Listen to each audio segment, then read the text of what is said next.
lagi ko sinasabi, imposible. Okay na si Kimi tsaka si Paolo lalabas ng bansa, gagawa ng world tour na walang ibang gagawin doon. Naisip ko na yan eh. Kaya ngayon, there's the possibility guys na dito sa serye na to may mga eksena hindi lang sa Korea but also in the US, 'di ba? Or baka sa Middle East country or baka diyan sa may Southeast Asian country. Posible.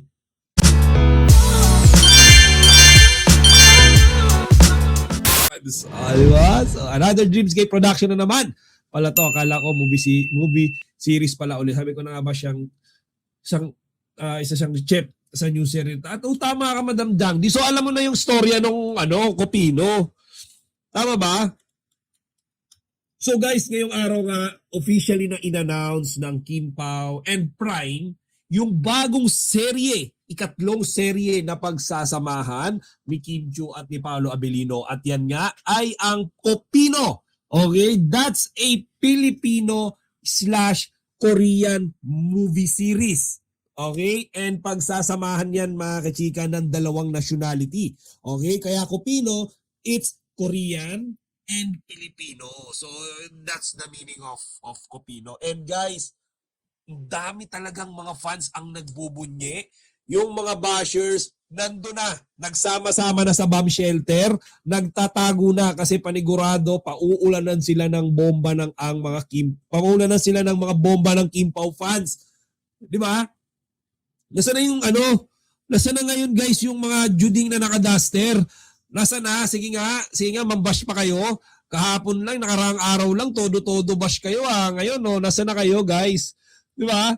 So, ayan guys, Copino is a series mix Korean and Filipino descent. Okay? Ayan, sorry guys So, nakakatuwa yan kasi guys, syempre, bukod sa Korean, Filipino rin. And most of all, si Kimi tsaka si Paolo yung magsasama dyan.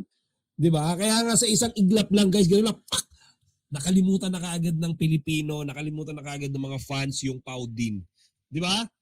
Uy, guys, merong Raijin Blocks dito. Yung anak ko yata to guys. Nandito yung anak ko guys, nanonood ng Chika Patrol. Yung anak ko guys, alam nyo ba yung anak ko, ano lang yan? Di ko alam paano nakanood ng Chika Patrol yan. Ano lang yan 8 years old. Raijin Blocks I'm from Sampaloc daw. Ayan, ako guys. Yung Raijin Blocks na yan guys, anak ko yan. Ano lang yan? 8 years old. Ewan ko kung ba't nandito yan. Okay, so ayan. Madam Rebelin Starkey, hello. Madam Mary Liacero, good evening. Ayun si Madam Rebelin Starkey, nagbubunyi na rin yan. Jocelyn Eden, nakaabot sa live mo. Maraming salamat po. Ayan. Congrats sa ating lahat guys nilalahat ko. Hindi lang yung mga Korean na nagbubunyi ngayon kasi lahat kasama guys yung mga bashers. Gusto ko rin congratulate yung mga bashers kasi uuwi na kayo. Anyway guys, tara panoorin natin yung mga ganap na nangyari sa Prime and sobrang saya. Actually, sobrang saya kasi isipin nyo pangatlong serye na ng tawag dito ng Prime. Okay? Kokorek ko ng Prime. Pero sa Kim Pao, pang-apat na serye na nila yan magkasama. Laruhin natin sa Prime, 3 series na meron sila. Diba? Yung Linlang, yung The Alibay, tsaka yung Copino. Pero in total, guys, total series ng Kim Pao, 4 na. Diba? So, 4 na klaruhin lang natin. Yung 3 kasi, sa Prime yan. Okay? Ulitin nga natin, i-edit ko nga. Sa kanilang ika-4 na serye. Ayan. Kim Chiu at Paolo Abilino magsasama uli sa kanilang ika-4 na serye. Copino, pina-excite ang mga fans. Diba? Guys, ilagay ko ika-4 na serye. Okay? Kasi kanina nilagay ko pangatlo ayan. Kim Chiu at Paolo Abilino magsasama uli sa kanilang ika-4 na serye. Diba? Copino, pina-excite ang mga fans. Okay? Inaabangan ng mga fans. Ayan, binago ko guys sa ika-4. Okay? Kasi yung 3 sa Prime.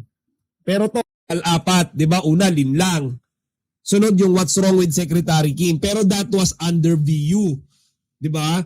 Yung sumunod, The Alibi, kakapanood lang natin. And then, eto nga, yung Kopino. 'Di ba? Oy, shout outs, Acosta Family Evergreen Caloocan. Guys, nanonood yung mga pamilya ko doon. Yan yung Mirna Acosta. Mama ko yan eh. Kaka-birthday lang yan. So, ayan. Hello, sis Rebel Starkey, na-miss kita. Buti meron sige pa to, hindi na ako makanood ng Marisol kasi 3 AM ang time dito. Walang Marisol Academy episode ngayon. Wala silang vlog ngayon. Hindi ko alam bakit. Nahanap ko nga eh. Alam niyo naman ang Prime, maraming edit out na naman ito. Oo nga, kasi meron na naman yung TV version eh. So marami na namang pakulo. Ayan. Chika Patrol, bakit hindi ako makapasok sa FB mo? Ha? Hindi ko alam, Madam Neneng Batusin, pero malaking bagay pag yung link na yan mamaya pinanood nyo. Ha? Maikli lang yan, guys. Maikli lang yan. I-click nyo na, panoorin nyo. Kahit wag nyo na pakinggan, masama panoorin nyo lang. Okay, guys. So, tuloy natin. Panoorin nga natin, guys, yung sinasabi kong mga ganap kanina sa launch nung or announcement rather ng Kopino. Okay, sa Prime Video kanina. Okay, so ito siya guys. Ayan, no? Handa na ba kayong kiligin? Handa na ba kayong ma-excite? Di ba? Ayan. Yun, no?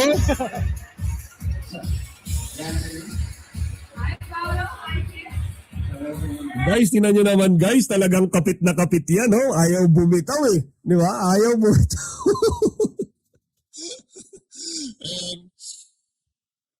Wala rin showbiz police. Si Sofia naman, guys, ito segue natin kasi si Madam Jandy, inunahan ako eh. So guys, ang Econin, meron din silang bagong series, The Loyalty. Okay, The Loyalty. Okay, loyalty game, yan naman ay pagsasamahan. Okay, under din to ng Prime, kaya siguro to si Janine lumipat ng Star Magic. Siguro dahil para pareho na sila ni Eko. And guys, magkakasama si Eko, si Sophia Andres, and Janine Gutierrez sa isang series. Buti na lang, hindi sila nagkasama-sama nila Paulo. Diba? So, yung sa, naman, kila Eko din naman, okay, though hindi naman tayo mga fans talaga niyan, pero banggitin na rin natin. Total, hindi naman na sila, labas naman na sila sa Kopino eh. Diba? So, guys, ito yung sa series naman ni Eko and Janine, okay, The Loyalty Game. Kaya nga, hindi na naman maiwasan to. Okay, hindi maiwasan to. Again, pwede na naman pagbanggain yung mga ratings niyan. Okay? Kasi guys, eto eh, 'di ba? Kapag merong Kopino, merong loyalty game, posible na naman na pagbanggain ng Econin fans. Number 1 dyan. Naku, tuwang-tuwa ngayon si Maarting Machika, meron na naman siyang pang-content. Yung mga Econin fans, posible na namang pagbanggain, 'di ba? Yung series na bago rin ng Kim Pao. So, hindi ko naman sinasabing dapat nating gawin yan, pero yan ay hindi maiiwasan. Diba? Madam Eve, si Yen Santos. Si Yen. Dahil before, maganda yung atmosphere nila ni Eko. Ayan, binalik na naman, magkakasama na naman sila, Yen Santos and Jericho Rosales.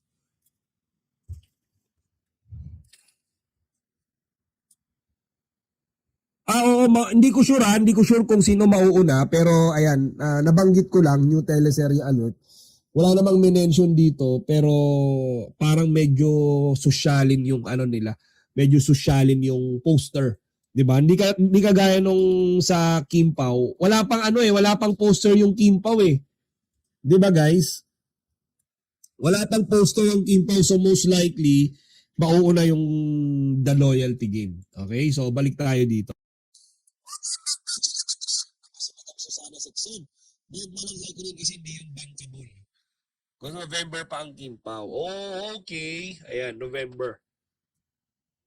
Sabi ni Canela, at ano ba naman pangalan to? Madam Canela na, Canela pa. Canela. Good evening, sir. Masayang-masaya po kasi may series na naman po ang Kimpaw. 50 years old na po ako. Pero, pag napanood ko po sila, kinikilig pa po ako. Diyos ko po, Madam Canela. Canela. Ayan. So, ayan, ayon kay Madam Jangdi, November daw yung sa Kimpaw, yung Capino. Nasa second cycle taping na daw yung Econin. Busy pala ang Econin ngayon, ha. Wala akong F dyan. Ay, blada naman. Chill lang, Madam Iba, chill lang. Okay, panoorin natin to, guys. Ang saya-saya nito, guys. Ako na-excite na ako. Isipin nyo, Love Kimpaw World Tour, tapos Capino, di ba? Tiba-tiba na naman tayo nito. Nagko-Korea na si Kimi, no?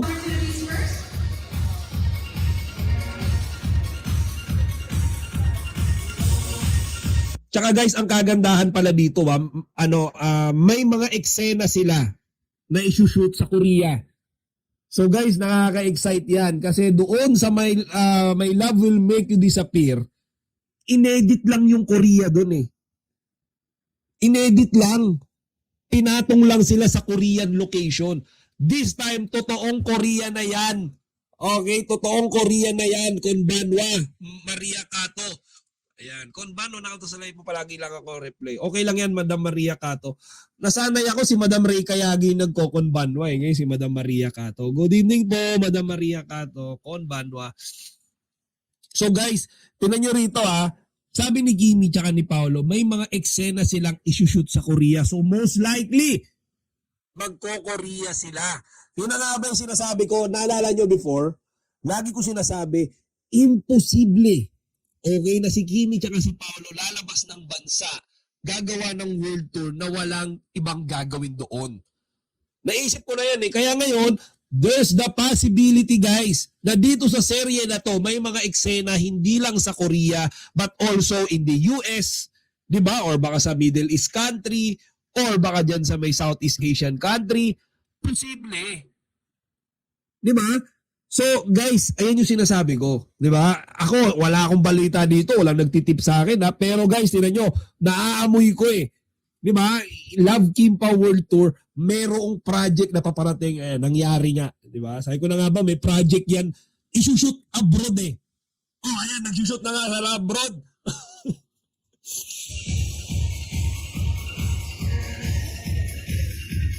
Nagda ni Kimi, si Paolo, guys.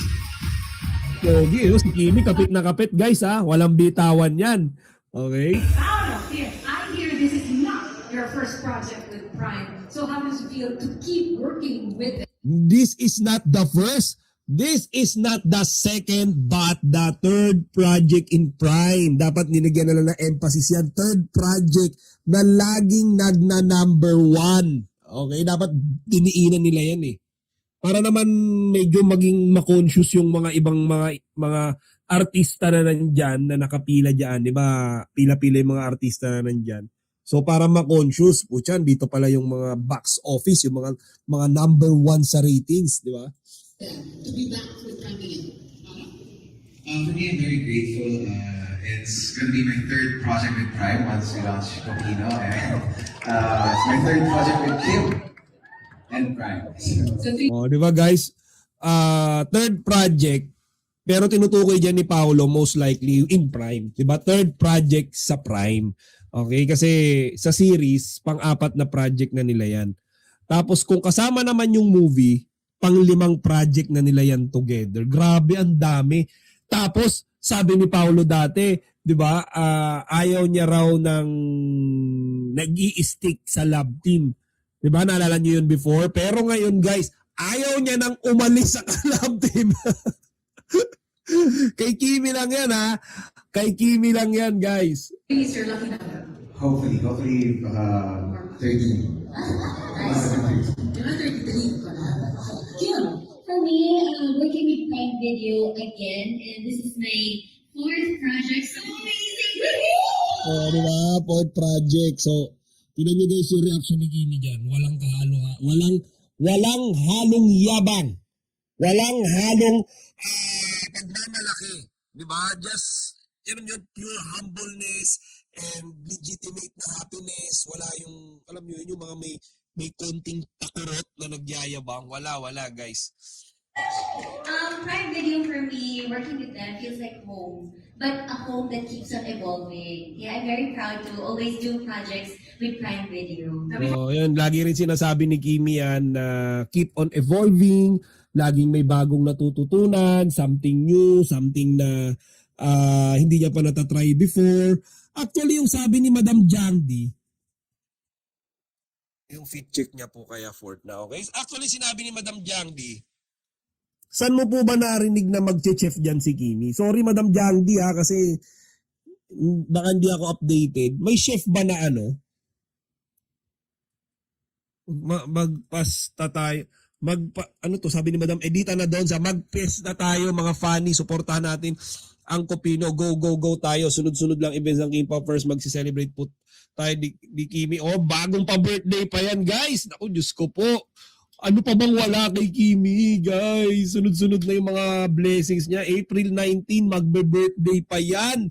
Di ba? Ayaw na yung si Kim Kalab team. Kim Pao Forever Love. Kasi dyan din yung feed check niya po kaya Fort na. Okay, yung feed check. Good evening, Chica Patrol. Solid Kim Pao here in Sydney. Hello po, Madam Josie Gonzalez. Good evening. Mercy Dita Pioquid. Pero pareho silang humble kaya pinagpala silang dalawa. Correct, Madam Mercy Dita. Tama ka dyan. Hello, Chica Patrol. Magandang gabi. Kim Paulandia Pouching from Riyadh. Kamusta na ba dyan sa Riyadh? Wala na bang bombahan dyan, Madam? Kamusta dyan?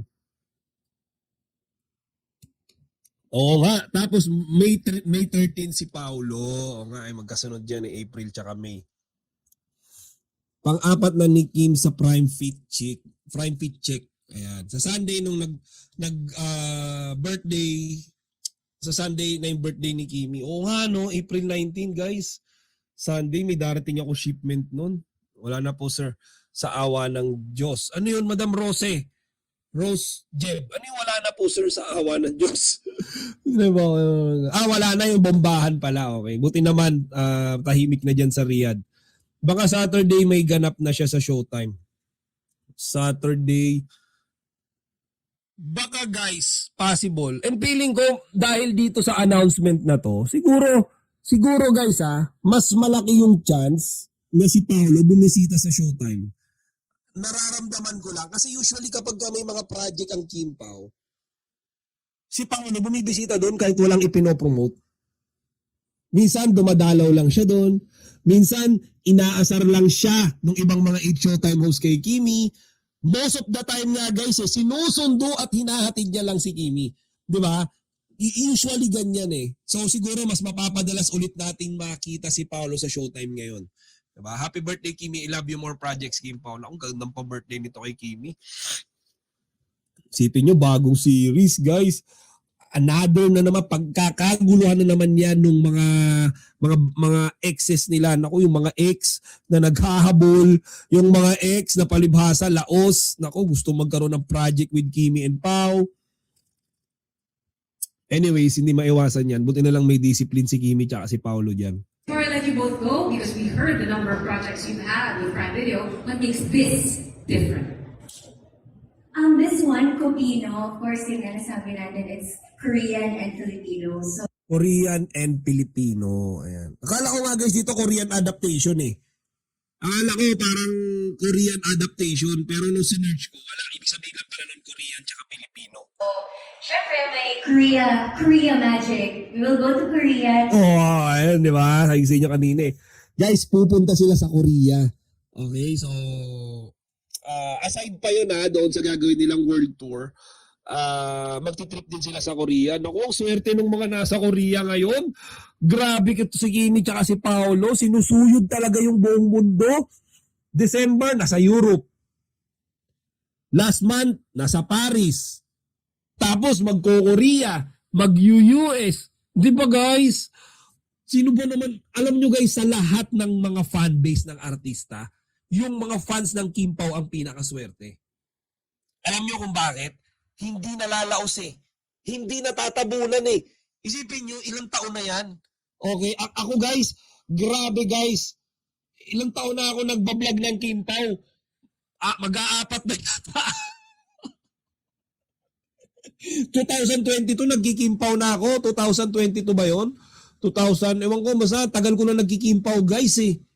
Di ba? Linlang days pa lang nagkikimpaw na ako. Diyos ko po. Di ba? Kaya ngayon, grabe, sunod-sunod talaga yung mga projects nila. Hindi nalalaos. Actually, lalo pa nga silang sumisikat. Akala ko nga dati, nasa peak na eh.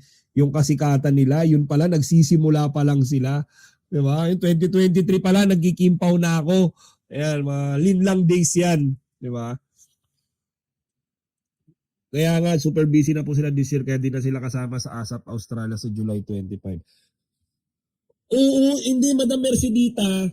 Before, nung si Kimi, tumanggap siya ng award sa Korea, ang dami talagang nagkakakrush sa kanyang Korean. Ang dami. As in, grabe, nung nakita nga daw siya ng mga Korean, grabe, crush na crush daw si Kimi. Actually, mas maganda nga daw si Kimi sa mga average na Korean doon sa Korea eh. With some of the scenes with Korean actors. So this is Diba? May mga Korean actors silang makakasama, makaka-interact. So, that's another experience. That's another unique experience. That's new knowledge, di ba? Para sa kanilang dalawa. Yun yung hindi pa nila nagagawa ng sabihin nating sobrang thorough before. Ito kasi comprehensive eh. Hindi pa naman sila nagsushoot sa Korea eh. Ito Korea talaga. Diba? Uy, Madam Mina Mogi! Thank you si Madam Mina Mogi. Love na love ko talaga to. Madam Mina Mogi. Thank you. Nako, si Madam Mina Mogi guys, ito laging nagbibigay sa akin ng pakulay eh. Thank you Madam Mina Mogi ha. Lagi na nahihiya na ako sa iyo sa kakabigay mo ng ng pakapi sa akin eh. Ayan. So Sir Chika, 31 years old nang start ka na mag-chika. Matagal na rin kita pinapanood. Guys, 2023 ako nagsimula magchika. 3 taon na ako nagchichika. Ayan, lilang days, hinog na hinog, hilaw na hilaw pa yung Kimpaw, nagchichika patrol na ako, guys. Sa Kimpaw, hindi na wala yan. Grabe, hanggang ngayon, chika pa rin. Umalis ako, pero balik pa rin ako sa kakachika. Diba? So, ayan, nakakatuwa lang, guys, kasi, siyempre, Kimpaw yan eh. very new and very exciting. Sa akin naman, we always find stories to tell that's very Filipino. And one part about this is, so they've said, Copino. It's a story about Filipinos, Korean Filipinos, who are looking for their identities. So that's something very exciting, something unique to Ulitin us. pa natin yun, Korean So Filipino. they've said, Copino. It's a story about Filipinos, Korean Filipinos, who are looking for their identities. So that's something very exciting, something unique to us. Looking for identities. So experience similar to them. Oh, ang ganda guys, no? Naklaglo na naman tuloy akong na-excite guys. Parang feeling ko na naman ito yung something na hindi na naman natin ini-expect.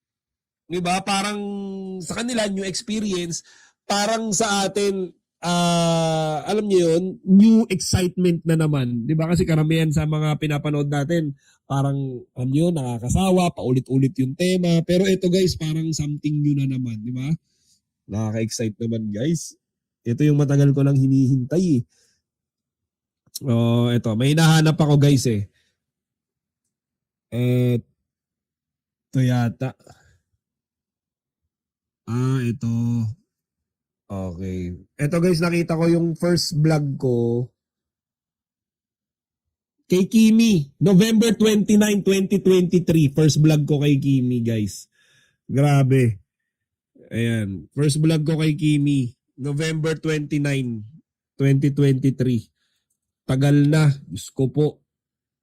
Ayan Long hair pa ako dito guys. Naalala ko yung mga memories ko kay Kimi dati. And it's something local that we can be proud of, hopefully. Romance drama. Okay. Romance drama daw guys. Yung sabi ni Madam Jangdi ako okay sa akin yung romance drama. Okay sa akin yun. At least, hindi, parang ayoko na mag-romcom eh. Gusto ko drama romance drama, okay yun. Ito guys, share ko sa inyo ito. Vlog ko kay Kimi, 2023 pa. Oh, ayan Linlang Days. Oh. Ayan Ayan ako. Oh, batang-bata pa guys. Oh, ayan Patron! Bago tayo magsimula mga kachika, inaanyayahan ko muna kayong mag-subscribe dito sa ating Di ba? Lungkot-lungkot pa niya. Oh, ayan, Linlang Days pa yan, guys. Binablog ko na si Kimi. Di ba? So, ayan. Si Shian Lim pa nga to naghiwalay sila Oh, di ba guys? Grabe, no? Tagal ko na nagkikimpa. Paupan Simula nung nagsimula yung kimpaw So, the international audience watches it. Cheers! Congratulations to both. And And also, may I add, I'm very also proud to work with Pride dahil this is not only shown locally, this reaches to global audience din. Kaya nakaka-proud din that your work. Ayun guys, global audience. Teka lang, medyo napaisip ako dun sa global audience kasi Prime So basically mapapanood din yan ng mga ibang nationality kasi nasa Prime yan So it's an app. Hindi yan parang local mainstream. Yan ay international na app. Kaya basically mapapanood yan ng lahat ng nakasubscribe sa Prime. Diba? Ang ano lang dyan, syempre medyo edited, cropped, yung version na yan. Kasi sa Prime, syempre, tinatapyasan nila yan. So, mangyayari dyan siguro yung full, okay, na pang mainstream version yan, yun yung mas mahaba. Is being watched by other countries. Kaya thank you so much, Prime, for this big opportunity. And to King Conan, I'm also proud to work with Prime and Viewer. Ano yun? To King Conan, I'm also proud to work with Prime and Viewer. Alright, let's go! Oh guys proud daw siya. Okay, working with Kimi. Grabe Grabe yung ano nila, yung atmosphere nila. Ako nga nung tinitignan ko yun, nakikita ko talagang sobrang deserve nila. Alam niyo yun, yung ganong mga projects, yung ganyan tawag dito, ganyang fan days. Wala akong masabi kasi wala rin silang kapintasan 'Di ba? At may isa pang The program will begin in 5 and settle down. The program will begin in 5 minutes. Ladies and gentlemen, once again, we invite you, please take your seats and settle Iba na. down. The program will begin in 5 minutes. And settle down. The program yung ibang mga ganap dyan guys, actually napanood ko nga rin.